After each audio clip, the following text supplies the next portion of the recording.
good with you people? It's your boy Truth Teller HeIsYoungSkillz and welcome to Kicks and Politics. Today I have an extremely exciting episode for you. It's 3 things you need to know. The first thing is I'm going to be telling you about some of the September drops you might have missed, but you're going to be real glad I'm bringing them to you. The second thing is when we politic, I'm going to be telling you the top ways you can identify whether your shoe is going to double or triple in value after you purchase it, or did you waste your money and it's going to plummet through the floor. Now the third thing you need to know is my kick of the day. I have 2 of the same shoe with an extremely interesting backstory. So without further ado, let's get into what you came to view.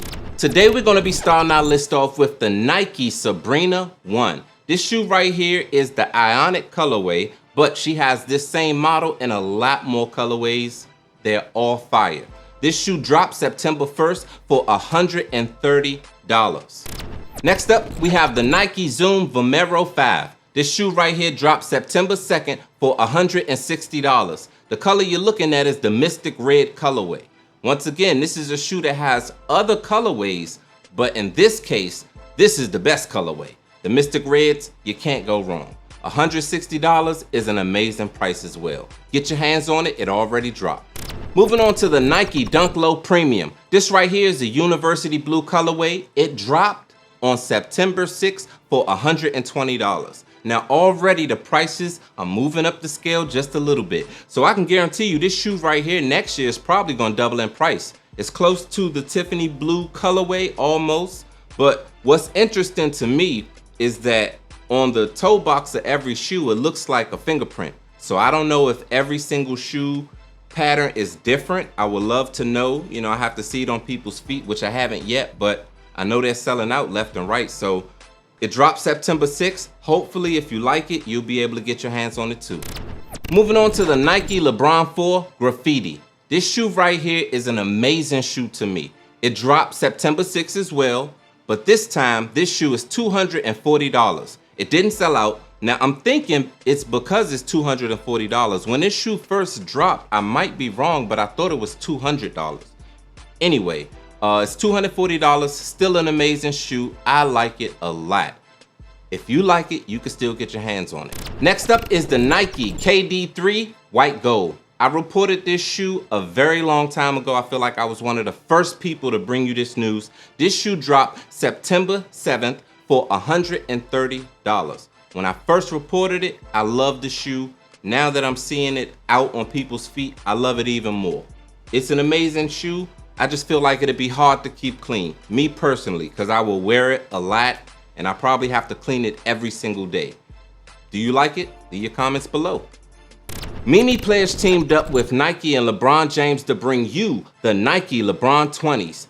This shoe is an extremely dope shoe. It dropped September 9th for $250. Mimi is an extremely dope black designer.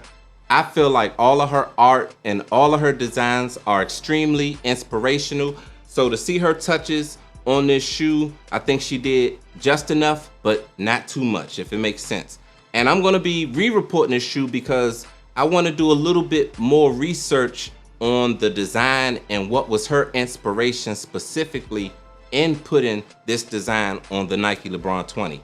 $250, it's a dope collaboration. I think you should get it. I'm gonna try my hardest to get it, but I can't find it. Next up, we have the Nike Mac Attack. This shoe right here is dropping September 14th for $120. This is the white black colorway. I think they should put an and in between white and black. I didn't make the shoe, but I'm not waiting for this one. I'm waiting for this same shoe, but the Travis Scott edition. I think it's gonna be a little bit more rare, and shame on you, Nike, for putting this shoe out before Travis Scott dropped his. Nobody gave a damn about the Mac Attacks until Travis said he was gonna release his. Look at Nike. One of my childhood favorite rappers when I was younger, because of his group, is releasing. Well, I would say re-releasing because I've seen this before, but I think it was just exclusive to him and his camp. Now everybody can get it. Fat Joe is releasing the Terror Squad Nike Air Force Ones. This right here is the white and black colorway, and he also has another colorway called Porpoise. porpoise. I don't know what a porpoise is. It sounds a little spicy, but I'm not gonna go there. I'll let you do it. Anyway, this shoe drops September 15th for $150. So I think you should grab it because one, I think years from now, this shoe is actually gonna be worth a couple of dollars. And two, I don't think we're gonna see this again released to the public. I don't think they're gonna re-release Terror Squad kicks anytime soon. But if they sell out, Nike just might do it. So get your hands on it when you can, if you can. I think you can do no wrong with the brown shoe. Moving on to the Air Jordan 1 High OG Palomino. This shoe dropped September 2nd for $180. Sold out, can't get it. Resale on this shoe is through the roof, but I wanted to report it to you because if you're the lucky individual watching this that has this shoe, if you did not wear it and it's a size 12, you could sell it to me. Moving on to the Air Jordan 38 V-Bar. I like all the other colorways. Not this one too much. It'd be hard to keep clean. This shoe dropped September 7th for $200. If you like the colorway then, and you can keep it clean, this one's for you. All right, today we're gonna be ending our list with the Jordan Tatum 1 Cool Grays. This shoe drops, December 12th for $120. I mean, the price point is amazing. I still don't know who Tatum is. I'm sure you do because you watch him play. I don't. Anyway, this shoe sort of kind of not really reminds me of the Jordan 11 Cool Grays. So if they're available somewhere, I'm going to check them out. You know, $120. I don't think it's a bad price point. And I want to get these shoes now because if Tatum is a real good player, these will probably be worth something, later on. So I'm probably going to get them just to shelf them. That's it. See if they ever double in price. You should too.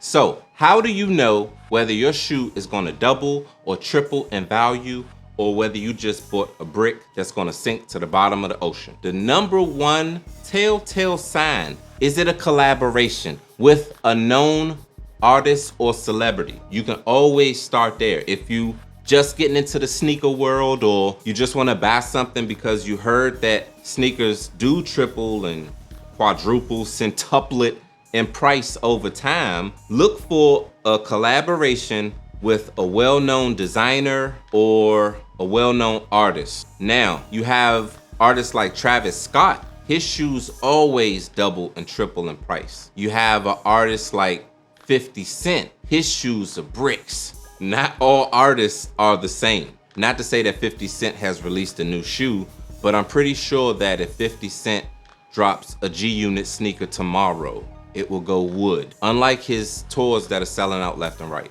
And that was just like rap artists, music artists. You also have designers. And I'm a fan of Virgil, Off-White, Fear of God, Golf Club, Mimi, Pledge. We talked about her on today's list. Staples. Those collaboration with actual designers who design other things and are artists in other realms, when they come into the sneaker world, their shoes, one, are extremely rare. So if their shoe is with a collaboration or a silhouette on a popular sneaker, that shoe's gonna double in price. Another just quick way that you could tell is researching that actual sneaker and its silhouette. All Jordan 1s don't double and triple in price. Some Jordan 1s are general releases. That means everybody can get them. And because they're oversaturated in the market, it's very rare that you find a general release shoe like a Jordan 1 that doubles and triples in price. But if you find a Jordan 1 that is just a skate shop release or an extremely limited family and friends Jordan 1 and you have access to it, it may cost you initially, but if you can get it, get it. That's a good investment. I feel like sneakers aren't just to be worn. Some you can invest money in. If you can understand the trend, once you start to know a little bit more about sneakers, the quality of the build, materials used, you can start to see the trend. And once you understand it, sneakers becomes a good investment. You know, I have some shoes that I'm never gonna wear because I understand that these are investments. I'm gonna get something way more than I ever expected to get had I just thrown them on and worn. Some people feel the exact opposite, and I do wear a lot of my shoes, but like I said, I have a certain selection of stuff I'm just not putting on my feet. I bought them just to sit and see how they do later. And with that in a nutshell, those are like my top ways that you can really see whether your shoe is gonna double in value, triple in value, or whether you just bought a brick that's gonna sink to the bottom of the ocean. Hopefully that helps you out in your sneaker journey and in your investments. And if you feel lost about any of what I said, leave a comment or just get in contact with me on the socials, DM me. Let's talk about it. Simple as that. Saving the best for last. Welcome to the kick of the day, people. Thank you for still rocking out with me. Today's kick is an extremely dope kick to me. Some of you might not like it at all and hate it and not understand why it was made. But me personally, I really appreciate the craftsmanship that did or did not go into the production of this particular shoe. So without further ado, let me present to you the shoe. Here they is, there they go. Beautiful, beautiful, oh Lord. These right here, in case you don't know, some of you already knew what it was based on the box. But if you don't know, these are the off-white Jordan 5s. This is the gray colorway. This is one of my favorite shoes right here. Me personally, I've worn this shoe and cleaned it a ton. When I bought this, I initially thought that I was just gonna buy it and watch it go up in value, but after I actually got it in my hand, I couldn't even wait to put it on my feet and just walk around in them. I almost slept in these shoes. You can call it press, I don't care what you call it. I like my kicks. Let me tell you the story behind these shoes. You know what's weird about these shoes? I bought this shoe and I was so psyched to get it. I was so geeked up, pressed, over the moon, ecstatic. I got a million words for it, because I'm taking myself back to the actual time. I tried my luck and I ordered another pair. Lo and behold, the sneaker gods smiled upon me that particular day. I couldn't explain how geeked up I was to now own 2 pair of these Jordan 5 off-whites. Me, I'm a real giving dude. And a lot of what I do not share it at all. I feel like for 90% of the things I do and the giveaways I give and just whatever I do, I feel like it's from the goodness of my heart, and I don't want to exploit anybody or feel like I'm putting anybody on blast or anything close to that. So I just do shit and nobody really know about it except for the person that is directly involved and whoever they run off and tell. I don't stop nobody from telling their story. I like to give, like, my brother, because he's so close, we so close, great relationship. I like to give him shit here and there. This particular pair right here is the pair that I bought for my brother. I never told him I was getting him these shoes. I wore my shoes one day. Had a dope outfit because I was so pressed to wear them. I started buying everything smoke gray, you know, just so I can match up with this shit. Brother came over, we had our session, and he complimented the outfit. Because we compliment each other, you know, when we fly, you gotta compliment your brothers if you out there. I think that's something that us as black men don't do enough. Just compliment your brothers, give them that boost that they need type shit to get through the day. You don't know what they're going through. But complimenting me on the outfit, thank you, brother. Complimenting him on his shit, fly head to toe. So I asked him, I say, bro, what you think about these kicks? The nigga immediately goes to cutting these motherfuckers up left and right. Excuse my French, we at the end. Cutting these kicks up left and right. Talk about the holes in them. He don't understand why there's a hole in the tongue. Who designed it? He was, you know, the tongue's not, a tongue really is not thick like the normal 5s are. The 5s have a nice padded tongue. It's off white, but they didn't finish it. The sole's already yellow. I was like, yeah, man, it's just, you know, the vibe. Like I said, shout outs to what was designed and the lack thereof design. It was enough and not enough at the same time. And this was earlier when the age soles were just starting to be a real thing, you know. And he was cutting them up, but in a joking way, you know, but I could tell he did not like these shoes at all. So had the conversation went the other way, I was gonna go in the next room over, grab his box and give him his kicks. But because I could tell he did not like these shoes at all, I just couldn't say anything. I felt like, how would that conversation have went? He doesn't like the shoes at all, and then I'm now presenting you with a pair? You're never gonna wear them. You're not gonna like them. So you live and you learn. That was my little backstory about my Air Jordan 5 Off-Whites. I'm a big fan of Virgil and everything he did. Even the things that Louis Vuitton is gonna totally destroy and put his name on it, I'll still be a fan, you know? I think maybe some of that money might go to his family. I don't know. He made it in an era and a time where it was hard for us to get in the position that he got in, and he broke that door down. So shout outs to Virgil, shout outs to my Off-White 5s, shout outs to my bro, shout outs to you. And like we always do at this time, I go by the name of Truth Teller Young Skills. You've been watching Kicks and Politics. Thank you for the love, the support. Comment, like, share, subscribe. Tell a friend to tell a friend. And until we meet again, stay safe, be blessed, and keep those sneakers fresh. Peace.